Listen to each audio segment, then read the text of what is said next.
Yung magandang umaga mga kamog. Bali, may project po pala kami dito na koi pond. Bali, noong nakaraan, pang 5 araw na po namin itong ginagawa. Yan. Hindi po ako nakapag-vlog kasi gawa ng itong cellphone kasi ginagamit namin pang music.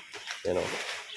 Bali, ang kaunti na lang po yung aming gagawin. Kaunti na lang. Kasi itong taas na lang na tiles.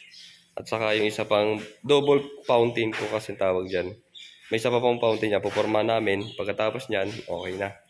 And then, yung sa gilid, linya ng tubig para sa,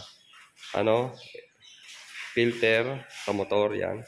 Bali, ganito lang po siya kalaki. 10 by 4 feet po ang kanyang lapad.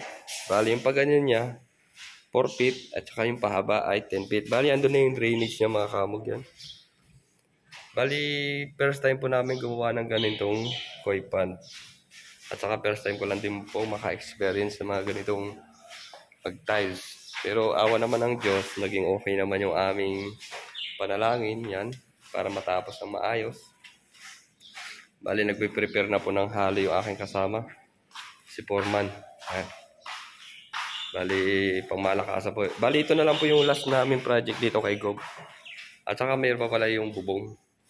Hindi ako nakapag-vlog dito kasi gawa ng ginagamit namin yung cellphone pang music.